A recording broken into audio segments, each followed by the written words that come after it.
अस्सलाम वालेकुम रहमतुल्लाहि व बरकातुहू। दोस्तों मैं खलील अहमद कुरैशी और जिसे हम यूट्यूब चैनल खलील मसूद।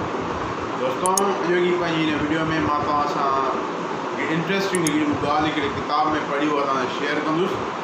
दोस्तों ॻाल्हि इहा आहे जेको आहे हिकिड़ी लुमड़ी ऐं ॿियो हिकिड़ो हूंदो आहे ॼाओ।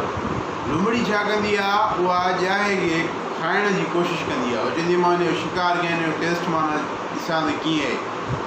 पर थींदो छा आहे त जीअं उहा ॼाए जे वेझो ईंदी आहे, इहा हिकिड़ी कुदरती ॻाल्हि आहे त जीअं केर बि ॼाए खे हथु लाइण जी कंदो आहे, ॼाओ पंहिंजा कंडा उभा करे ॾींदो आहे, हुनखे जेको बि हथु लाइण जी कोशिशि कंदो त हुनखे कंडा लॻंदा आहिनि। साॻी ॻाल्हि थींदी आहे जेको आहे लुमड़ी सां। जॾहिं बि उहो माना के कोशिशि कंदी आहे हुनखे कंडा लॻंदा आहिनि, अगेन एंड अगेन उहो अटैम्प्ट कंदी वेंदी आहे, हुनखे कंडा लॻंदा आहिनि।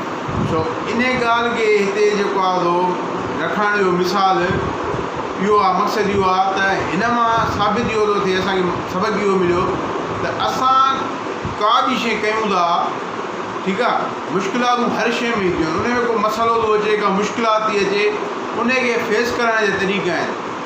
जेकॾहिं हिकिड़ो चकर असां हिकिड़ो अमल कयूं था, उन सां उहा असांजी मुश्किल हल थी वञे, वरी अगेन ॿी मुश्किल उहा साॻी मुश्किल अचे थी, त असांखे उहो साॻियो जेको आहे उहा ॻाल्हि दोहराइणु खपे जेका असां पहिरीं कईसीं, असां उन मसइले मां आज़ादु थी वियासीं, न की को ॿियो अमल करणु खपे।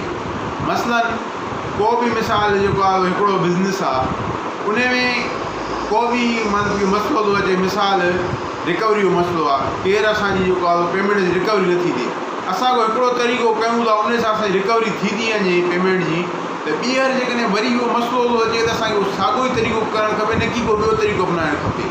छो त असांखे ख़बर आहे त लास्ट टाइम असां जेकॾहिं हे कमु कयोसीं त हिन सां असांजो कमु थी वियो, त होपफुली हिन वारे बि असांखे उहो ई असांजो तरीक़ो कमु ईंदो। या जेकॾहिं असां सां न आहे थियो त ज़रूरु जेको हुन फील्ड जो जेको एक्सपर्ट माण्हू आहे, ॿियो को माण्हू आहे, उन सां में बि थियो हुजे, उन सां ॻाल्हि डिस्कस करे वरिती थी, उन ॿुधायो त यार मूंसां जंहिं महिल हे सीन मूंसां हीअं थियो त मूं हे अमल कयो त जेको आहे मूंखे कामयाबी मिली। पहिरीं असांखे उहो तरीक़ो अपनाइणु खपे, न त को ॿियो वरी।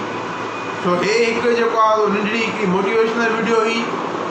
ऐं ॿियो ॿी ॻाल्हि त असांखे लुमड़ी जेका आहे उहा इहा ॻाल्हि थी जेको अगेन एंड अगेन जेको आहे हुन ते जेको अटैक छो पई करे, छो त हुनजो लुमड़ी जो इंट्रस्ट जेको शौक़ु जेको ॼाए थियो, त मां माना हिनखे टेस्ट करे सम्झो छा आहे, हुन अगेन एंड अगेन अटैम्प्ट कयो पिए, पर उहो ॼाए जे करे ॼाए जे कंडनि जे करे उहो नाकाम पियो वई।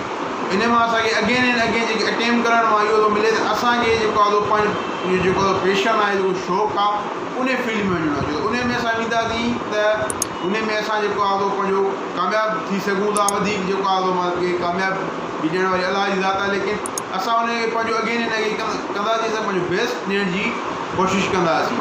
तो हे मुंहिंजी अॼोकी वीडियो अगरि पसंदि आहे त लाइक कयो, कमेंट में पंहिंजी राय का ज़रूरु कजो, ऐं अगरि चैनल खे सब्सक्राइब न कयो सब्सक्राइब कयो, ऐं बेल आइकन खे दॿायो। पंहिंजो ख़्यालु रखिजो। अल्लाह हाफ़िज़। अस्सलाम।